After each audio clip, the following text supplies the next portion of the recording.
لا إله إلا الله محمد رسول الله صلى الله عليه وسلم شرف وأكرم ومجد وعظم رضي الله عن عباده الطيبين الطاهرين وصحبه المكرمين وأزواجه الطاهرات أمهات المؤمنين من تبعهم بإحسان إلى يوم الدين وعنا معهم في برحمتك يا أرحم الراحمين. بسم الله الرحمن الرحيم.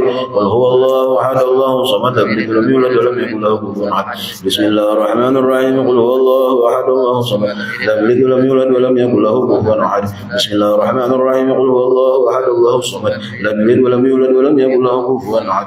بسم الله الرحمن الرحيم. قل أعوذ برب الفلق من شر ما خلق ومن شر غاسق إذا وقب ومن شر النفاثات في العقد من شر حاسد إذا حسد. بسم الله الرحمن الرحيم. قل أعوذ برب الناس مالك الناس إله الناس من شر الوسواس الخناس الذي يوسوس في صدور الناس من الجنة والناس. الفاتحة إلى روح سيدنا وحبيبنا شفيعنا رسول الله محمد عبد الله صلى الله عليه وسلم وآله وصحبه وزوجه وذريته وآل بيته وإلى روح سيدنا المهاجر رضي الله عنه وعيسى ورسوله والرحيم أن الله يعيد درجته في الجنة ويكسر مسؤولته ويطيب حسناته ويحفظنا بجاههم وعظمهم ويعيد علينا ببركاتهم وأسرارهم وأموالهم وعلومهم ونفحاتهم في الدين والدنيا والآخرة. الفاتحة. بسم الله الرحمن الرحيم. الحمد لله رب العالمين العظيم نستعين صراط المستقيم صراط الذين أنعمت عليهم غير المغضوب عليهم ولا الضالين. الفاتحة إلى روح سيدنا الأستاذ الأعظم الفاخر المقدم محمد بن علي العلوي وأصوله وفروعه من جميع سادتنا علي أبي علوي وأصوله وفروعه أن الله يعلي درجاتهم في الجنة ويكسر مثوباتهم ويرفع حسناتهم ويحفظنا بجاههم وينفعنا بهم ويعيد علينا من بركاتهم وأسرارهم وأنوارهم وعلومهم ونفحاتهم في الدين والدنيا والآخرة. الفاتحة. رب العالمين الرحمن الرحيم صراط الذين أنعمت عليهم غير المغضوب عليهم. الفاتحة إلى أرواح سائرة وصوفية أينما كانوا حلت أرواحهم من شر الأرض ومغاربها أن الله يعيد درجاتهم في الجنة ويبثر مثوباتهم ويضاعف حسناتهم ويحفظنا بجاههم وينفعنا بهم ويعيد علينا من بركاتهم أسرارهم وأنوارهم وعلومهم ونفحاتهم في الدين والدنيا والآخرة. الفاتحة. أعوذ بالله من الشيطان الرجيم. بسم الله الرحمن الرحيم. يا ابن عبد الله صراط الذين أنعمت عليهم. الفاتحة إلى روح سيدنا صاحب الراتب قطب الإرشاد ووسيل العباد بن بلال الحبيب عبد الله بن علوي بن محمد الحداد وصوله وفروعه أن الله يعلي درجاتهم في الجنة ويكسر مثوباتهم ويضيف حسناتهم ويحفظنا بجاههم وينفعنا بهم ويعيد علينا من بركاتهم أسرارهم وأنوارهم وعلومهم ونفحاتهم في الدين والدنيا والآخرة. الفاتحة. الحمد لله رب العالمين الرحمن الرحيم مالك الدين إياك نعبد وإياك نستعين صراط الذين أنعمت عليهم. الفاتحة إلى أرواح كافة عباد الله الصالحين والدينا ومشايخنا في الدين وذي الحقوق علينا وأموات أهل هذه البلد من أهلنا لا إله إلا الله أجمعين وإلى أرواح أموات المسلمين وأحيائهم إلى يوم الدين أن الله يغفر الله ويرحمهم ويفرج كروب المسلمين ويرحمهم ويشفي مرضاهم ويجمع شملهم على الهدى ويؤلف ذات بينهم ويولي عليهم خيارهم ويصرف عنهم شرارهم ويكفينا وإياهم شر فتن ومحن المعديين والمتعديين من قريب أو بعيد ويرخي أسعارهم ويغصب أمطارهم ويعطي كل سائل منا ومنكم سؤلا على ما يرضي الله ورسوله ويفتح علينا فتوى العارفين ويخدم لنا بالحسنى وهو راض عنا في خير لطف وعافية وإلى حضرة النبي سيدنا محمد صلى الله عليه وسلم. الفاتحة.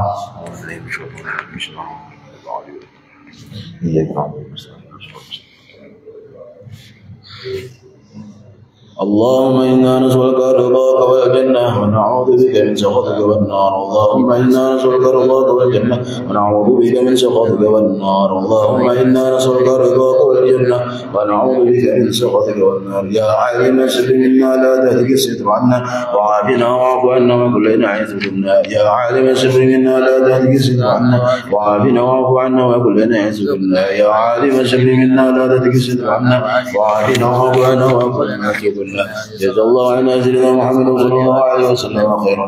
جزا الله عنا سيدنا محمد نبينا محمد صلى الله عليه وسلم وآله. جزا الله عنا سيدنا محمد صلى الله عليه وسلم خيرا. جزا الله عنا سيدنا ونبينا محمد صلى الله عليه وسلم وآله. جزا الله عنا سيدنا محمد صلى الله عليه وسلم خيرا. جزا الله عنا سيدنا ونبينا محمد صلى الله عليه وسلم وآله. جزا الله عنا سيدنا ونبينا محمد صلى الله عليه وسلم وآله. جزا الله عنا سيدنا ونبينا محمد صلى الله عليه وسلم وآله. جازنا برحمته جزا الله عنا سيدنا ونبينا محمد صلى الله عليه وسلم أفضل من جزانا برحمته يا الله بها يا الله بها يا الله بحسن الخاتمة يا الله بها يا الله بها يا الله بحسن الخاتمة يا الله بها يا الله بها يا الله بحسن الخاتمة. السلام عليكم ورحمة الله وبركاته. بسم الله الرحمن الرحيم. الحمد لله العالمين حمدا يوفي نعمه كافي مجد صلى وسلم وبارك على سيدنا محمد الفاتح لما أغلق والخاتم لما سبق والناس للهادي بالحق والهادي إلى صراطك المستقيم صلى الله عليه وعلى آله وصحبه حق قدره ومقداره العظيم. اللهم ارزقنا فهم النبيين حفظ المرسلين هم الملائكة المقربين. اللهم أغننا بالعلم وزينا بالحلم وأكرمنا بالتقوى وجملنا بالعافية. اللهم ارزقنا العلم والدنيا والمسلك وصافنا وهذا غني سبحان الله الحمد لله ولا إله إلا الله الله أكبر ولا حول ولا قوة إلا بالله العلي العظيم مدد كل حرف كتب أو يكتب أبدا الآبدين ظهر الداخلين سبحانك لا علم لنا إلا ما علمتنا إنك أنت العليم الحكيم. قال المؤلف مسلم الإمام العلامة الحبيب عبد الله بن حسين الطائي في تعريف سلم التوفيق إلى محبة الله لا تحقيق إلى أن قال رضي الله عنه ونفعنا به بعلوم في دارنا آمين ورضي الله عنكم أجمعين فيما يتعالى فيه معاشر القلوب إلى أن قال والشح والحرص والاستهانة بما عظم الله والتصغير لما عظم الله من طاعة أو معصية أو قرآن أو علم أو جنة أو نار فصل إلى آخر والله. Alhamdulillah, syukur kita aturkan kehadirat Allah Subhanahu wa taala atas segala nikmat yang melimpah ruah di setiap saat waktu detik nafas kita lahir batin kita apapun selama ini saat ini akan datang telah kita nikmati miliki semua tanpa terkecuali karunia Tuhan kita Allah. Kita berhadap di tempat yang agung yang mulia ini salah satu taman daripada taman surga Allah. Sebagaimana tadi kita menyebut nama Allah, kita disebut oleh Allah Subhanahu wa taala, bahkan kita dibanggakan oleh Allah kata Nabi besar Muhammad di hadapan para malaikatnya. Kita berharap Allah Subhanahu wa taala sempurnakan segala nikmatnya kepada kita dan golongan kita sebagai hamba baik pandai mensyukuri segala nikmat ya Allah. Amin. Senantiasa salawat salam Allah limpahkan kehadiran junjungan agung kita Nabi Muhammad sallallahu alaihi wasallam, keluarganya, para sahabatnya, pengikut dan para pencinta. Kita berharap semua kita digolongkan oleh Allah sebagai pengikut dan pencinta Nabi kita Muhammad. Allah jadikan kita baik dicintai oleh Nabi Muhammad. Kita berharap kalau Allah masukkan kita ke dalam surga bersama Nabi Muhammad sallallahu alaihi wasallam. Amin. Allahumma amin. Sekarang minggu kemarin kita dilarang untuk al-ghadar, menanggalkan janji ikatan kita atas apa yang telah kita lakukan terhadap seseorang walaupun kafir, dan kita dilarang untuk berupaya menipu dan membenci sahabat, keluarga, kaum salihin, dan bakhil terhadap apa yang diwajibkan oleh Allah Subhanahu wa taala dari harta kita. Yang kita bahas minggu yang lalu kita lanjutkan wasyuh, dan termasuk maksiat hati. Kita harus bersihkan hati kita dari sifat syuh. Syuh itu bakhil. Ulama mengatakan al-bukhul wal mana' min mali nafsih. Bakhil itu seseorang mencegah harta yang dimiliki olehnya sehingga ia tidak berikan kepada selainnya, padahal itu lebih dari kebutuhannya, namanya bakhil. Tapi kalau syuh wa bukhul rajul min mali ghairih adalah bakhilnya seseorang, pelitnya seseorang dari harta selainnya. Bukan harta miliknya, harta selainnya. Ia bakhil dalam mengeluarkannya kepada mereka yang membutuhkannya di tempat yang tepat sesuai dengan perintah Allah dan Nabi Muhammad sallallahu alaihi wasallam. Untuk kita tepat namanya taruh harta kita di situ. Rasulullah sallallahu alaihi wasallam menyatakan dalam sabdanya, ittaqu syuh fa inna syuh ahlaka man kana qablakum. Setelah bersabda, jauhilah perbuatan syuh, bakhil, pelit terhadap harta selain kita, atau mungkin selain kita memiliki harta, maka ketika ia ingin menginfakkan hartanya, bersedekah terhadap hartanya, atau mengeluarkan hartanya dari kewajiban yang harus dia keluarkan, kita larang dia, kita cegah dia untuk mengeluarkan harta tersebut. Nah, itu termasuk syuh. Sesungguhnya syuh itu termasuk sesuatu yang membuat celaka umat-umat sebelum kalian, kata Nabi Muhammad sallallahu alaihi wasallam. Kita harus bersihkan hati kita dari hal itu, karena ia termasuk maksiat yang ada di dalam hati kita yang menjadi penghalang untuk kita hidup sukses bahagia. Barangkali kita sukses di dunia kita, tapi tidak akan mungkin kelak nanti di akhirat kita akan sukses ketika kita memiliki sifat tersebut. Rasul mengatakan yang membuat umat sebelum kalian celaka termasuk adalah sifat asyuh wal hiris, Begitu juga termasuk maksiat haji kita memiliki sifat hiris.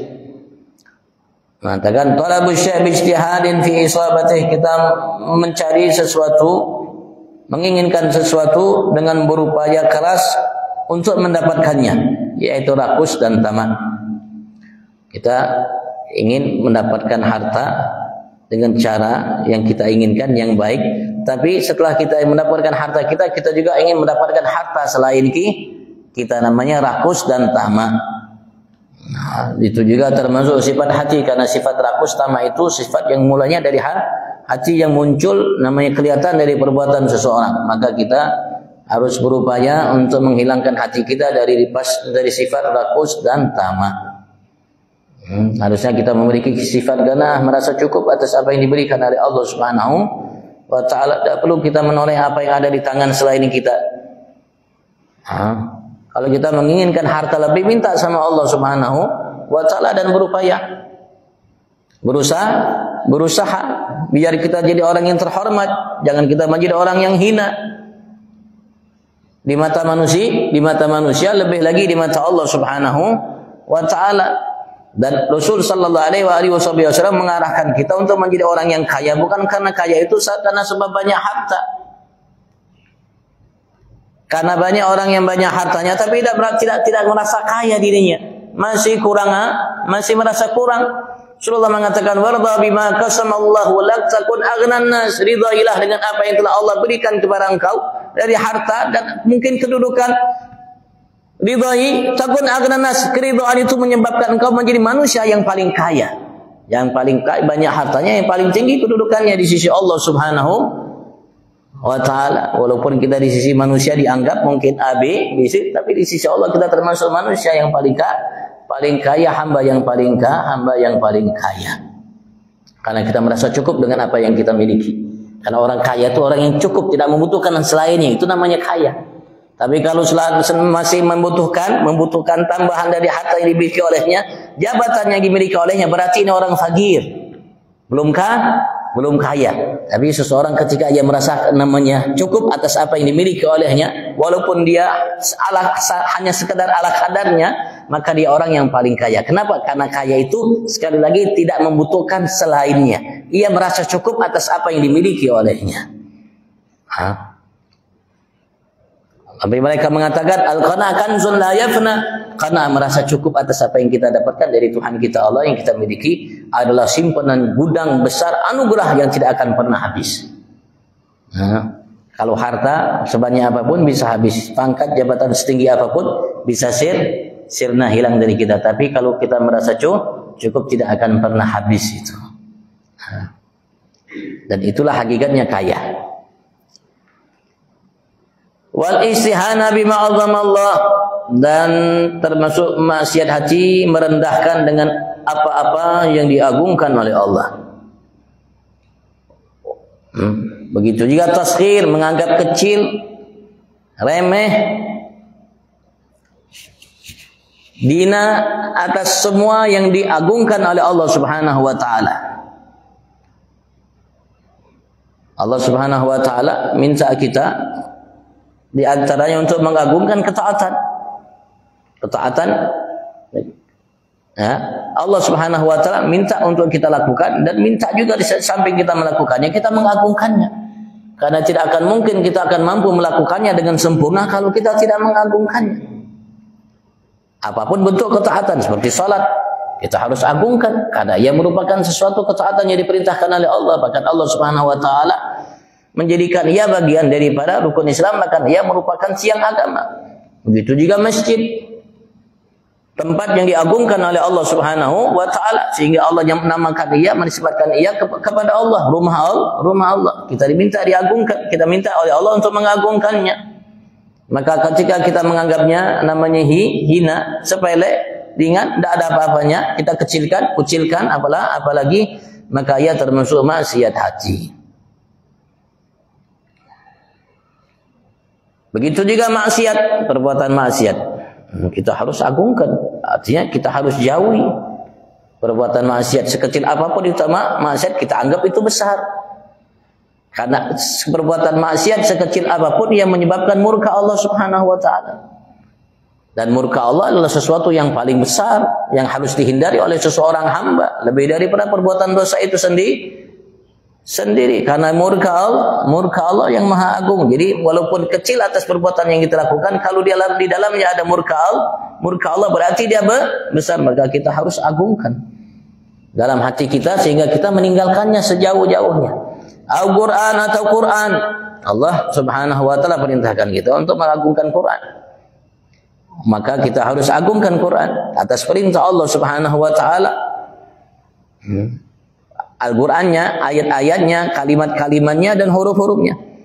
Aw ilm atau juga ilmu, yaitu ilmu syariat. Termasuk ilmu syariat, ilmu fikih. Ya, ilmu dinamakan ilmu syariat. Ulama mengatakan ilmu syariat itu ilmu tafsir, ilmu hadis, ilmu fikih, itu namanya ilmu syariat.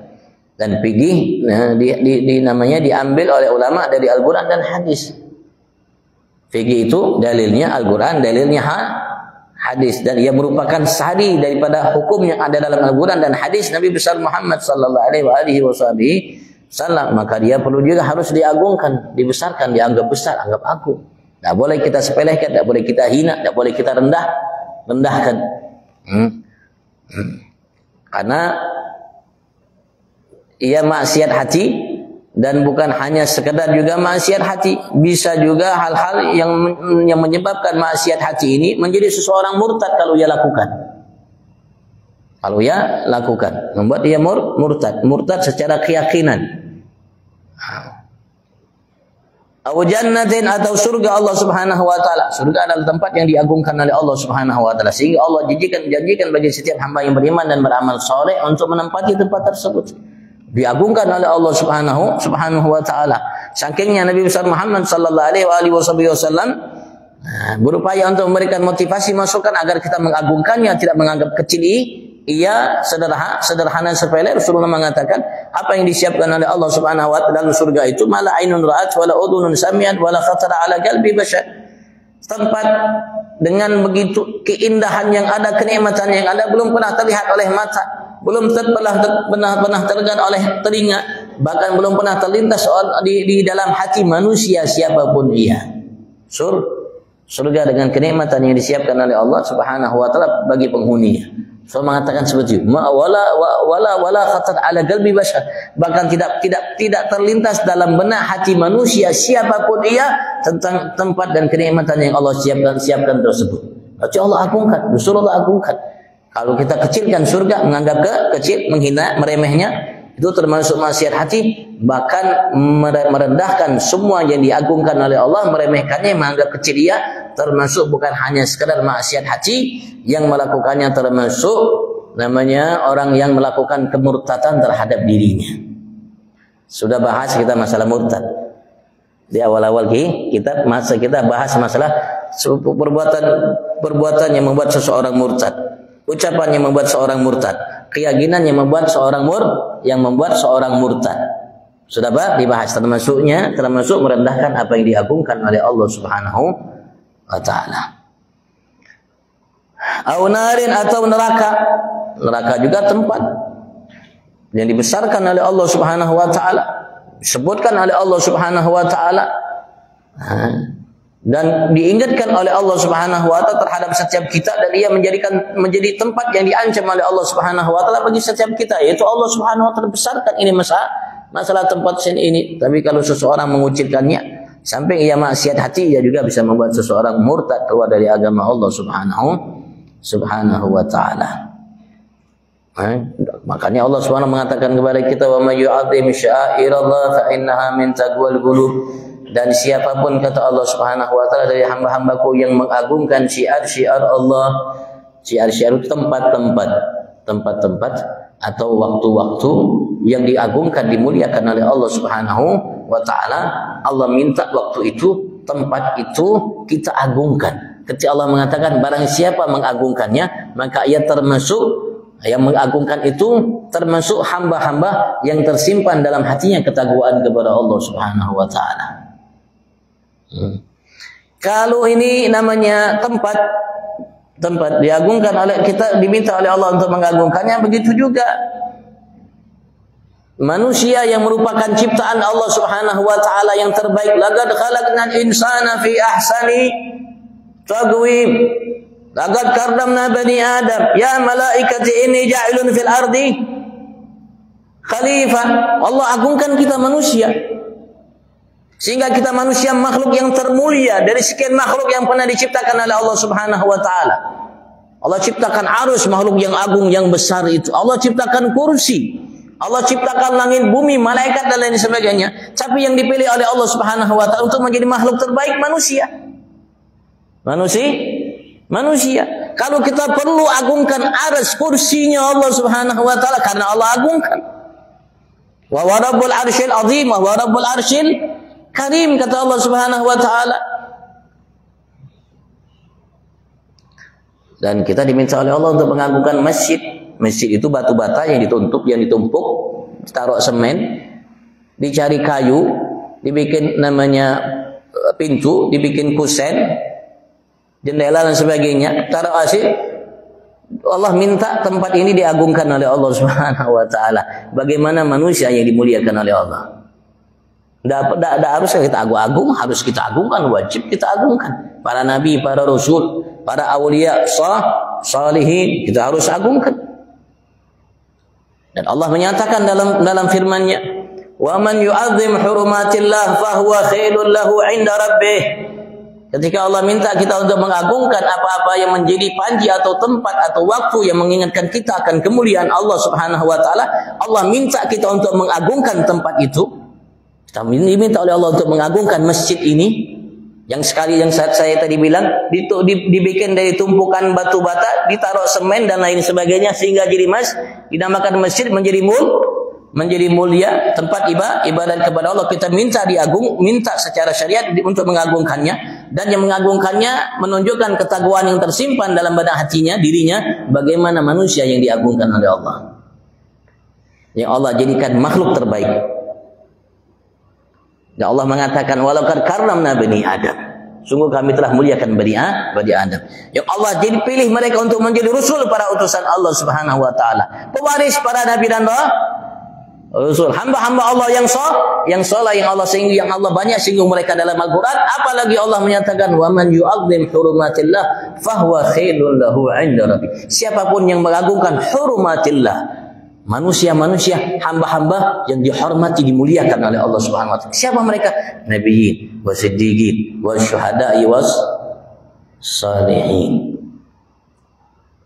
Siapapun kata Allah yang mengagungkan mereka, fahuwa, maka iya, pengagungkan yang dilakukan oleh seseorang hamba terhadap hurumatillah itu khairun lahu, lebih baik bagi dirinya, inda rabbih, di sisi Tuhannya Allah Subhanahu wa taala. Jadi apa yang ia lakukan? Itu kita perlu mengagungkannya. Bagaimana kita akan mengikuti Nabi Rasul, utusan Allah, pewaris mereka, kalau kita tidak mengagungkannya? Dan mengagungkan mereka perintah Allah Subhanahu wa taala. Artinya bagian daripada cara kita mengagungkan Allah, mengagungkan ia.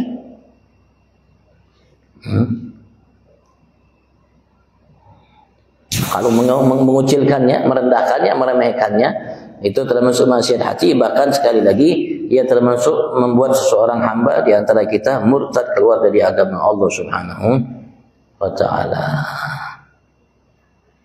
Sampai Allah mengatakan, min ijlalillah tawqir di syaibatil muslim, termasuk bagian daripada cara Anda, kata Rasulullah, mengagungkan Tuhan kalian Allah, hormati orang muslim yang tua. Ketika kita menghormati orang muslim yang tua, karena muslim iya, apalagi kalau muslim itu baik. Rasulullah tidak mengatakan muslim tua yang baik, tidak. Rasulullah mengatakan di syaibatil muslim. Termasuk bagian dari para cara kita mengagungkan Allah, kita menghormati, menghargai seorang tua yang muslim, orang muslim yang tua. Bagaimana kalau orang muslim tua itu yang baik? Kalau bagaimana kalau ia penerus pada Nabi dan Rasul? Kalau bagaimana kalau ia namanya orang hamba yang dicintai oleh Allah Subhanahu wa taala? Harus kita agungkan sesuai perintah Allah Subhanahu wa taala. Mengagungkannya bagian daripada cara mengagungkan Allah Subhanahu wa taala. Kalau kita lihat sejarah para sahabat bagaimana mereka mengagungkan Nabi Agung Muhammad sallallahu alaihi wasallam, maka ulama dari Bahari, tabi'in dari Bahari seperti Sayyidina Hasan Basri mengatakan kalian akan menganggap mereka itu orang-orang yang tidak waras. Sahabat dalam mereka menghargai, mencintai sesama mereka, keras terhadap selain mereka dari orang-orang yang kafir. Dalam mereka memuliakan Nabi Agung Muhammad sallallahu alaihi wasallam. Kalau kalian lihat itu semua, maka kalian akan menganggap mereka itu orang-orang yang tidak waras. Padahal mereka hamba-hamba dari namanya ciptaan Allah yang Rasulullah mengatakan dalam masalah kemarin, pilihan Allah dari sekian bangsa jin manusia dari masa Nabi Adam sampai hari kiamat, mereka sahabat pilihan Allah untuk menjadi sahabat-sahabat Nabi besar Muhammad. Yang Allah sudah nyatakan bahwasanya Allah ridha terhadap mereka. Dan Rasulullah menyatakan tidak akan mungkin akhir umat ini kita akan menjadi baik kecuali dengan apa yang menjadi baik namanya umat yang pertama itu para sahabat. Karena kenapa sahabat menjadi baik? Maka kita akhir umat akan menjadi baik kalau kita ikuti namanya jejak langkah sahabat. Kenapa mereka menjadi baik? Kalau kita jalani apa yang mereka jalani, kita akan menjadi baik. Tapi kalau tidak akan sampai kapanpun kita menjadi baik. Nah itu sahabat Nabi besar Muhammad SAW. Seorang tabi'in mengatakan, kalau anda lihat bagaimana mereka mengagungkan Nabi Muhammad, maka anda akan menyatakan mereka adalah orang-orang yang tidak waras. Kenapa? Dibayangkan kadu yaqtatiluna ala wudu'ihi sallallahu alaihi wasallam. Ada riwayat dalam sejarah, dalam hadis, dalam kitab Syama'il, mereka para sahabat kalau Rasulullah berwudu, mereka kelihatan hampir saling membunuh untuk hanya mendapatkan air bekas wudu Nabi Muhammad. Rasulullah itu kalau ludah itu tidak pernah sampai ke tanah, pasti sampai ke salah satu tangan para sahabat Nabi besar Muhammad sallallahu alaihi wasallam. Khalid ibn Walid namanya Saifullah Asadullah, pemimpin namanya luar biasa yang menjadi singa Allah Subhanahu wa taala. Beliau pada satu peperangan sedang berperang, tiba-tiba topi yang pakainya itu jatuh. Ketika jatuh, ini sedang perang, musuh di hadapan. Ketika kopiannya jatuh, ini dia tidak hirau dengan musuh yang ada, tidak menghiraukan dirinya andaikan ditebas dengan pedang atau mungkin ditombak dengan tombak atau dipanah dengan panah. Dia cari mana kopiahnya. Dia tidak pedulikan kanan kiri depan belakangnya musuh di hadapannya. Cari kopiah sampai dia dapatkan, baru dia pakai kembali. Ditanya oleh sahabat, ya fulan, kenapa engkau lakukan itu? Kan musuh di hadapan, nyawamu namanya menjadi taruhannya. Beliau mengatakan, di dalam kopiah ini ada sehelai rambut Rasulullah sallallahu alaihi wasallam. Karena hanya sehelai rambut Rasulullah yang beliau taruh di kopiahnya itu, beliau cari, beliau tidak peduli akan nyawanya melayang. Itu bagaimana mereka sahabat mengagungkan Nabi Muhammad. Kalau kita ini baru bikin maulid dianggap bid'ah. Baru bikin maulid, baru kita puja-puja Nabi Muhammad dianggap bid'ah, sesat, masuk neraka. Inna lillahi wa inna ilaihi raji'un. Inilah orang-orang pelaku bid'ah ini seperti ini. Karena tidak ada orang-orang dahulu mengatakan maulid itu bid'ah, kecuali kita yang mengatakan bid'ah. Kenapa? Karena kitab maulid pertama adalah Al-Quran. Kalau kepengen anda kenal Nabi besar Muhammad, baca itu Al-Quran. Dari surat Al-Fatihah sampai surat An-Nas itu cerita Nabi Muhammad. Dari kitab maulid terbesar yang pernah ada, kitab Al-Quran. Dan kitab-kitab yang Allah pernah wahyukan dari semenjak Nabi Adam sampai Nabi Allah Muhammad, Nabi Isa, di dalamnya ada maulid. Di dalamnya ada cerita tentang Nabi Agung Muhammad sallallahu alaihi wasallam. Jadi kalau anda ingin kenal dengan Nabi besar Muhammad, kalau pengen baca kitab maulid yang paling lengkap yang pernah ada, baca itu Al-Quran. Situ Allah kenalkan kita akan sosok Nabi Agung Muhammad. Kalau memang maulid itu bid'ah, berarti pelaku bid'ah pertama Allah Subhanahu wa taala. Apa bedanya kitab maulid dengan Al-Quran?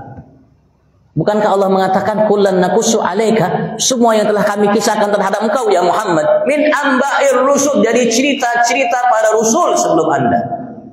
Linutsabbita bihi fu'adak, agar kami mantapkan dengan sebab cerita itu hatimu dalam menjalankan amanah risalah dari Allah Subhanahu wa taala.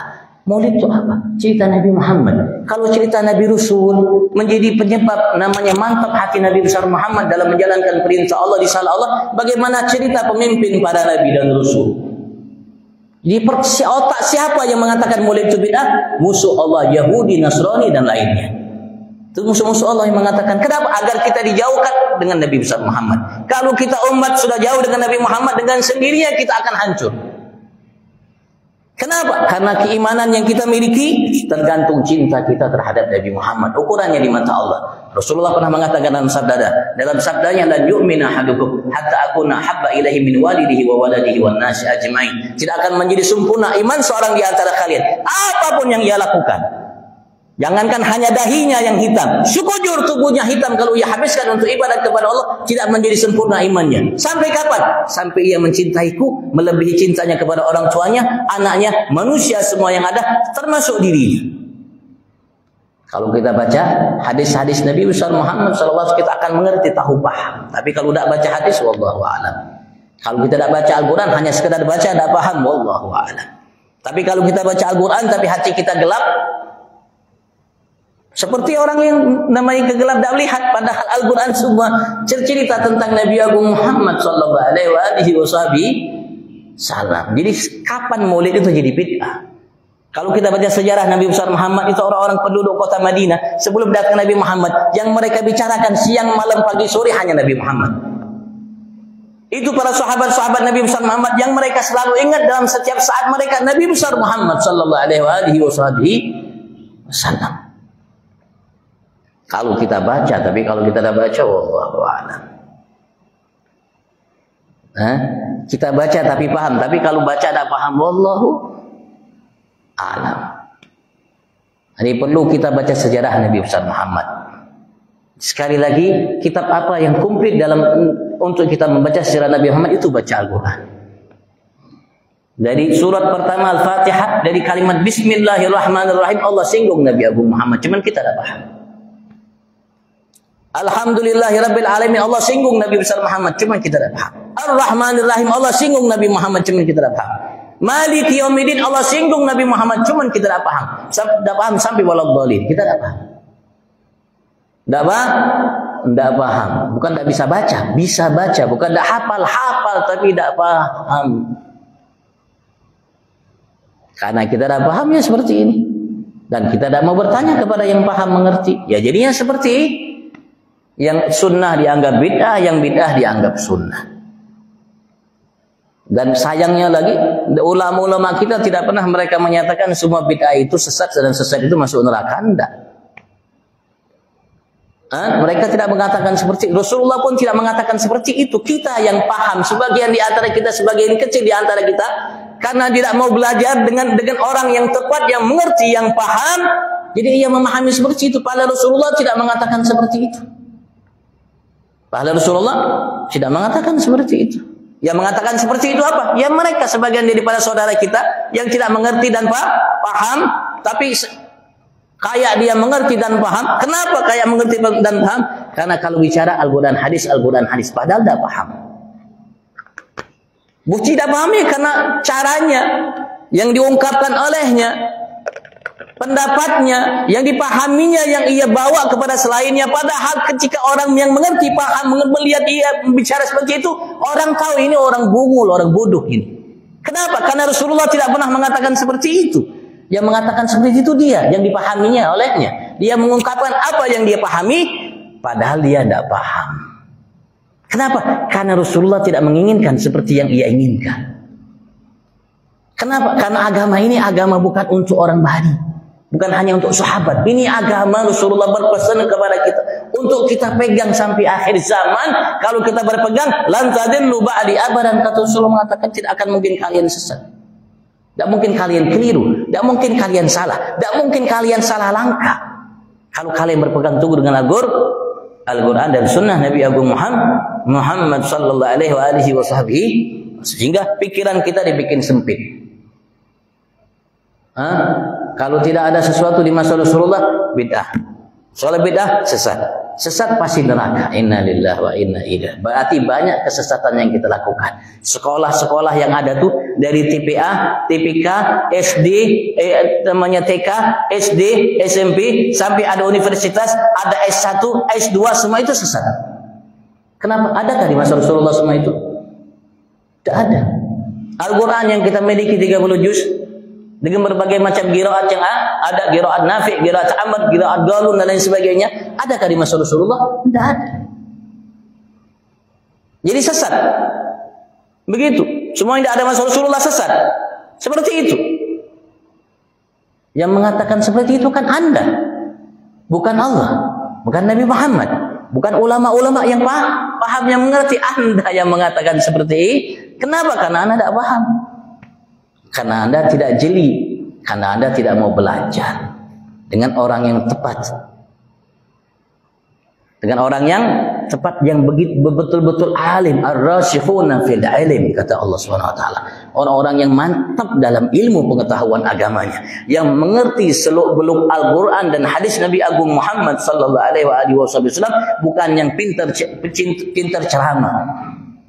Bukan yang pintar namanya menyampaikan dengan lisannya, tapi membolak-balikkan fakta yang ada, kebenaran yang ada. Kalau dilihat sumber pola pikirannya dari Yahudi Nasrani, siapa lagi kalau bukan mereka musuh Allah? Siapa lagi kalau bukan mereka musuh Allah Subhanahu wa taala. Wallahu a'lam. Setelah ditanyakan, fadhil, masih ada 3 menit.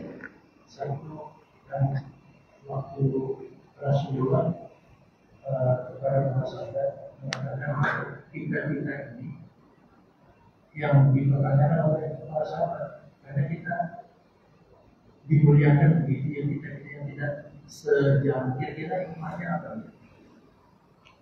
Hikmahnya Rasul sallallahu alaihi wasallam kepengen kita semua ini dalam kebaikan. Rasulullah kepengen, misi Rasulullah itu semua kita masuk ke dalam surga Allah. Dan Rasulullah kepengen kita menjalankan firman Allah, fastabiqul khairat. Karena kebaikan yang agung, yang besar, yang mulia, yang tinggi yang Allah siapkan bukan hanya untuk kalangan sahabat. Dan Rasulullah tidak diutus hanya untuk sahabat. Rasul diutus sampai seorang yang hidup di masa ini sampai akan datang. Artinya semua berkesempatan dan berpotensi untuk berlomba-lomba dalam kebaikan, merebut kedudukan di sisi Allah yang paling tinggi. Semuanya. Makanya Rasulullah di hadapan sahabat beliau mengatakan, wa syauqa ila ikhwani, alangkah rindunya aku untuk berjumpa dengan saudara-saudaraku. Sahabat ketika mendengar Rasulullah mengatakan itu, ya Rasulullah, alasna ashabuk ikhwanuk, bukankah kami ini saudara-saudara engkau? Beliau mengatakan, antum ashabi, kalian para sahabat-sahabatku, saudara-saudaraku, orang-orang yang akan datang setelahku. Mereka sama sekali belum pernah melihat berjumpa denganku, tapi mereka beriman denganku. Artinya apa? Rasulullah merindukan kita untuk kita menempuh jalan yang benar. Jangan sampai kita salah langkah keliru dalam menempuh. Sehingga dirindukan kita oleh Nabi besar Muhammad. Ya, harusnya kalau kita tahu Rasulullah merindukan kita pun harus merindukan Nabi besar Muhammad. Rasulullah menangis ketika merindukan kita di hadapan para sahabat. Antum ashabi, kata kalian para sahabat-sahabatku. Dan dijanjikan oleh Rasulullah, nanti mereka melakukan kebaikan, Allah berikan pahala seperti 70 orang selain mereka melakukannya di antara kalian. Ya Rasulullah, 70 orang dari mereka atau 70 orang dari kami? Rasul mengatakan, enggak, Allah akan berikan mereka pahala seperti 70 orang di antara kalian, wahai sahabat-sahabatku. Kaget sahabat-sahabat. Kalau kita melakukan kebaikan seperti yang dilakukan oleh mereka sahabat, Allah berikan kita pahala seperti 70 sahabat melakukan kebaikan. So mengatakan mengalaskan, ya antum mendapatkan orang-orang yang bantu antum untuk melakukan kebaikan, tapi mereka tidak dapat. Tidak dapatkan orang-orang yang membantu mereka untuk melakukan kebaikan. Sehingga Allah janjikan mereka pahala yang Alhamdulillah, tinggal kita berlomba-lomba berkompetensi untuk melakukan kebaikan-kebaikan yang Allah Subhanahu wa taala perintahkan. Sebagaimana mereka para sahabat berlomba, kita pun harus berlomba. Karena janji yang diberikan oleh Allah untuk semua kita. Fi afiyah wa ila hadratin Nabil Fatihah.